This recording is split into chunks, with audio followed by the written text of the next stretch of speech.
On Thursday, the president of Nicaragua, Daniel Ortega, described as irrefutable and clear the sentence dictated by the International Court of Justice of The Hague, in which Colombia is urged to immediately cease interference in the Nicaraguan exclusive economic zone in the Caribbean Sea. In Colombia, the court upholds conviction of the state for the crime of illegal phone calls that were carried out during the administration of former President Álvaro Uribe Vélez. More than 1 million children in Ghana, Kenya, and Malawi have now received at least one dose of the first malaria vaccine.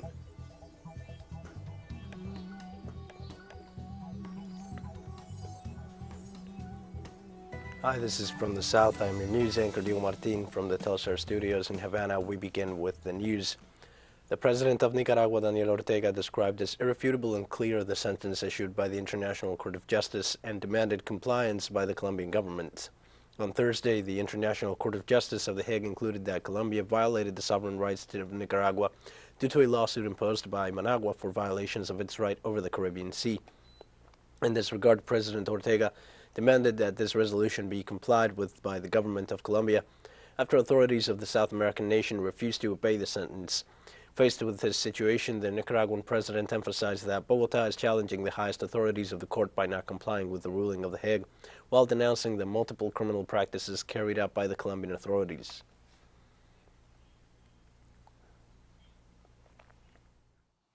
Nicaragua has been characterized when this type of dispute arises by resorting to the International Court of Justice and abide by what the court says. And this sentence issued today by the court, what it does is to say to the authorities who have the power in Colombia, to those who hold the power, yes, and it is a power they call democratic, but we all know that it's a power that is based on drug trafficking. In Honduras, former President Juan Orlando Hernández was extradited to the United States, where he will be tried on drug trafficking charges.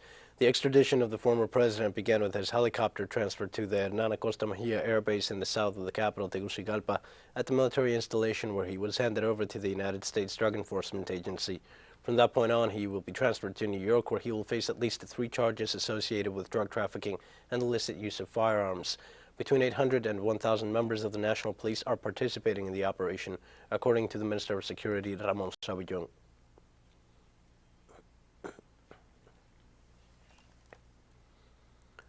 Brazil's former president, Luiz Inácio Lula da Silva, met with the young people of Sao Paulo's Heliópolis community during an event organized by its main association of local residents. Lula da Silva called on young people to register to vote in the October presidential elections and also insisted on the need to promote public policies to reverse the consequences of Jair Bolsonaro's administration on the country. The leader of the Workers' Party also advocated rescuing the social programs promoted by the Partido dos Trabalhadores governments and which were demonized after the coup against former President Dilma Rousseff. 55% of the population of Sao Paulo's peripheral regions does not have a voter's card. However, the majority of them expressed their desire to have one.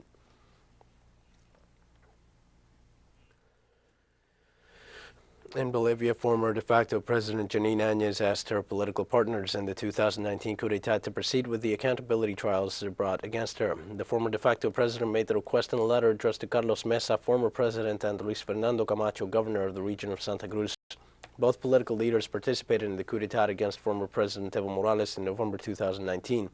In the letter, Áñez details that she wants a trial of responsibilities to be held before the Legislative Assembly to establish the truth of the facts.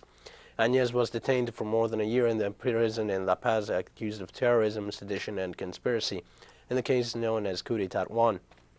She is also facing charges for the same case linked to alleged resolutions contrary to the Constitution and the laws and breach of duties.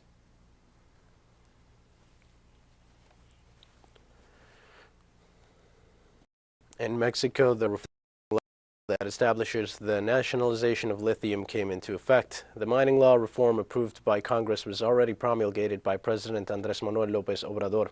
The regulation declares lithium to be of public utility so that no concessions, contracts, or licenses will be granted to private or foreign companies.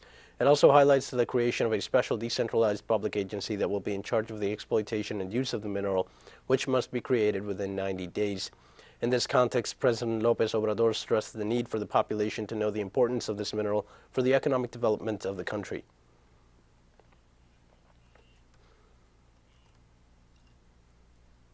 Venezuela celebrated on Thursday the 19th anniversary of the medical mission Barrio Dentro. President Nicolás Maduro also attended the event. The mission was created by the historic leader of the Bolivarian Revolution, Hugo Chavez, with the purpose of settling the social debt inherited from previous government administrations and guaranteeing access to free and quality health care to the Venezuelan people. In the year 2003, the first contingent of doctors from the Republic of Cuba arrived in the country as a result of the agreement signed with President Fidel Castro. Since then, more than 4 million people were assisted at all levels, and this mission became the spearhead in the fight against the COVID-19 pandemic.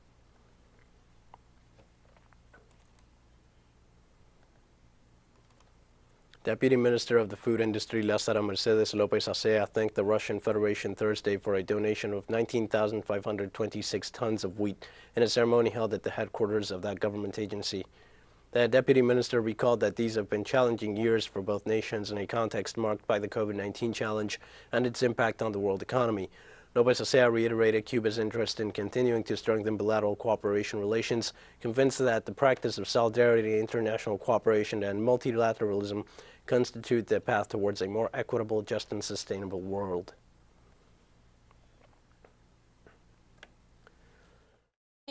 Of 19,526 tons of wheat offered by the Russian Federation is an example of the historical and political ties that unite U.S., developed on the basis of friendship and mutual respect between the Republic of Cuba and the Russian Federation. There have been many occasions on which we have extended a hand of solidarity to the island of liberty, both bilaterally and through the use of our donations via international organizations. We are willing to continue to do so to the extent of our possibilities, even in the complicated global scenario. We're going to take a short break now. Please join us again after this.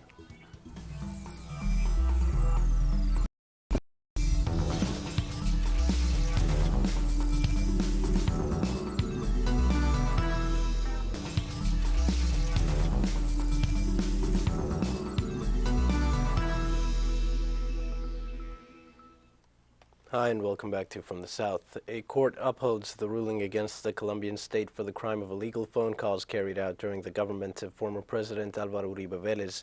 The magistrates of the Cundinamarca's court rendered a final judgment against the state for the scandal of the so-called legal cruzadas committed by the no longer existing Administrative Department of Security, where the elected Senator Piedad Córdoba was a victim. The ruling established a compensation for the damages caused to the senator and her family, as well as the denial of a public apology by Uribe.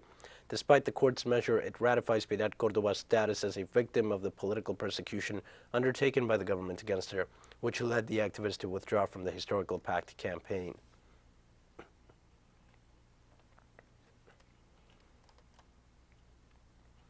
In Colombia, Senator Piedad Córdoba made public the suspension of activities within the presidential campaign. At the request of the presidential candidate for the Historical Pact, Gustavo Petro, Piedad Córdoba suspended her activities within the presidential campaign. In her statement, the senator clarified that she continues to be part of the political party Pacto Histórico, which she will continue to support. She also said that she was willing to appear before the Ethics Commission of her coalition and before the Attorney General of Colombia to exercise her right to defend herself against the defamation campaign that is being carried out against her. In the document, Córdoba denies all links with drug trafficking for political purposes and remains committed to continue the fight for change and peace in her country.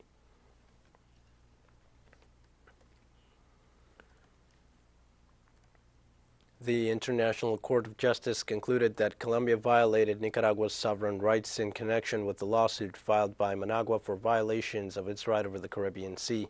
The Hague courts determined that Colombia violated its international obligation to respect the rights and jurisdiction of Nicaragua over its exclusive economic zone in the Caribbean Sea. The International Court of Justice ruled that Bogota deliberately interfered with fishing and maritime research activities and on vessels and other operations, and urged the Colombian authorities to cease these actions.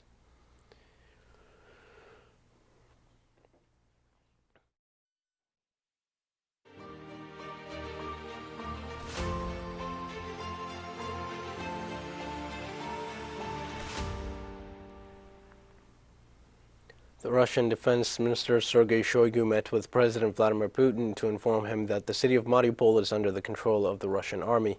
During his meeting, the minister assured that at the beginning of the operation, the number of the Ukrainian armed forces and foreign mercenaries exceeded 8,000. To date, 4,000 have been neutralized and 1,478 surrendered. At the present, there is a remnant of 2,000 entrenched in the Azovstal metallurgical plant. Shoigu reported that the Ukrainian military deployed armored vehicles and artillery on the first floors of the residential buildings, as well as snipers on the upper floors, while gathering civilians on the intermediate floors to use them as human shields. Now, Russian President Vladimir Putin ordered the cancellation of the assault on the metallurgical plant, stating that the priority was to save the lives and integrity of his soldiers.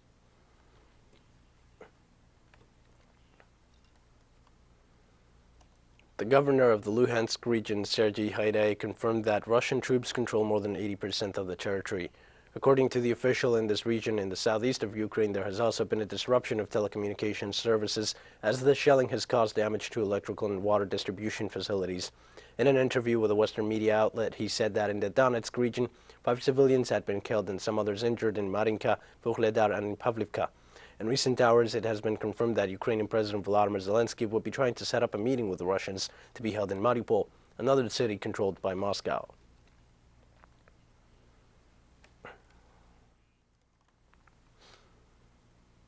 A European ban on Russian oil and gas imports could have unintended economic consequences, U.S. Treasury Secretary Janet Yellen said at a press conference in Washington. Speaking to reporters following a meeting with Ukrainian Prime Minister Denis Shmyhal and Finance Minister Sergei Marchenko, Yellen said such a ban could ultimately cause more harm than good. The European Union, which imports around 45% of its gas from Russia, is working on broadening its sanctions to include embargoes on oil and gas, but officials told that said measures would take several months. Pierre-Olivier Gourinchas, the International Monetary Fund's chief economist, said in an interview that the main risk to the outlook is an escalation of sanctions, in particular an embargo on Russian gas, which would cause quite a severe economic slowdown over the short term in countries like Germany. Europe clearly needs to reduce its dependence on Russia with respect to energy.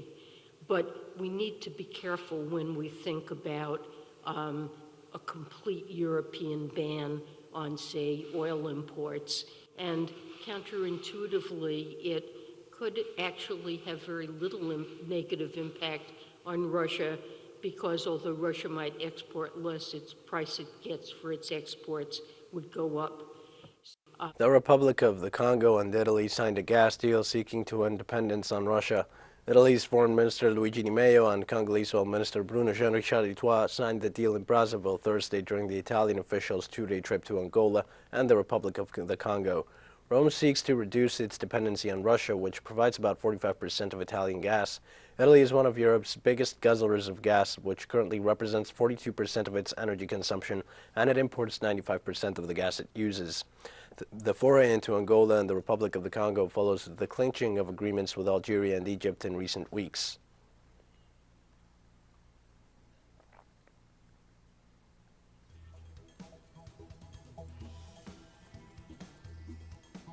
We have more news coming up after a final short break. Please stay with us.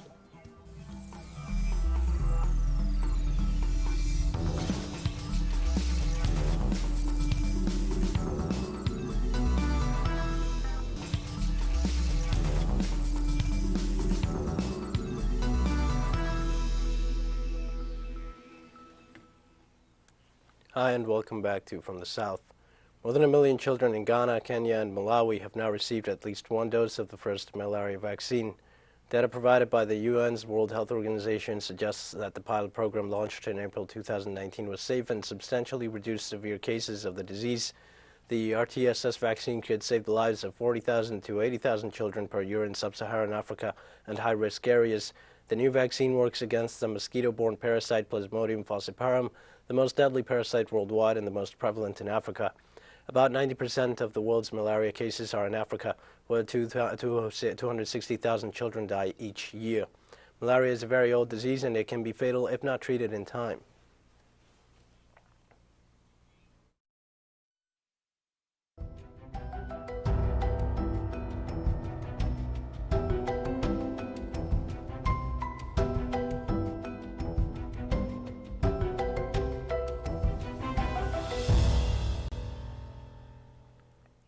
Michael Dunford, the World Food Programme's Regional Director for East Africa, said that there is a real risk of famine due to the drought in the Horn of Africa. Speaking to reporters today from Nairobi via video link, Dunford said that estimates of the people affected for drought was between 13 and 14 million, and this number could increase to 20 million. The regional director also said that level of food insecurity across the region increased, adding that they estimated that 81 million people across Eastern Africa are food insecure. He explained that ongoing conflicts, the economic impacts of COVID-19, the rising fuel prices, and climate change worsen the situation in the region. I look particularly at the situation as it relates to the drought. The numbers are really very alarming. In Ethiopia, there are 7 million people who have affected. In Somalia, we estimate, as I mentioned, between 5 and 6 million, and in Kenya, 3.5 million. In fact, we even now are getting reports of drought in Djibouti. The government announced previously, and we're seeing significant numbers, up to 55% of the rural population affected by this drought. The British Parliament will open an investigation against Prime Minister Boris Johnson for the scandal of the parties in his office that violated the biosecurity measures by COVID-19. The British House of Commons approved on Thursday to open an inquiry into whether the Prime Minister lied to the Parliament when he assured that he had no record that parties held in his offices violated the confinement ordered by his administration. The motion was passed unopposed after the government abandoned an attempt to delay any decision on the inquiry. In this context, representatives of the Labour Party stated that the misleading the legislature represents a violation of the law, and therefore they consider it necessary for Johnson to resign from office.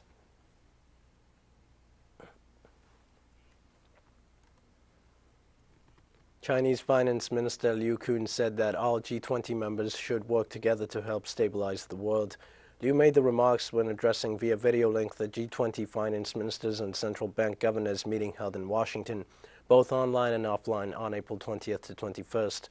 He added that Group of 20 members should establish a sense of community, adopt responsible economic policies, and explore innovative momentum to energize global growth, as well as address the concerns of developing countries through multiple channels and ensure that people's livelihoods are not impacted. The official stressed that China opposes politicizing economic issues, and the G20 should be faithful to its own mandate and ensure that the discussions focus on economic impacts and take a comprehensive and balanced approach.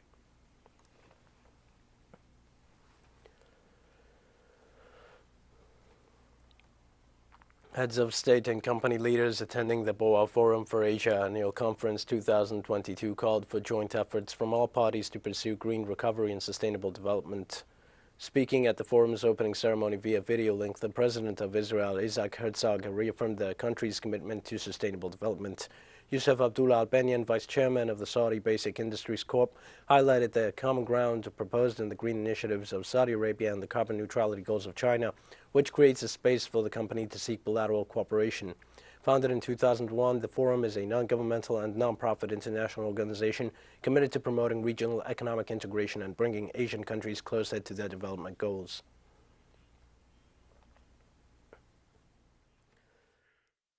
Saudi green initiatives, we at SABIC announced our carbon neutrality strategy, including our commitment to reduce our greenhouse gas emission by 2030 worldwide by 20% comparing to 2018.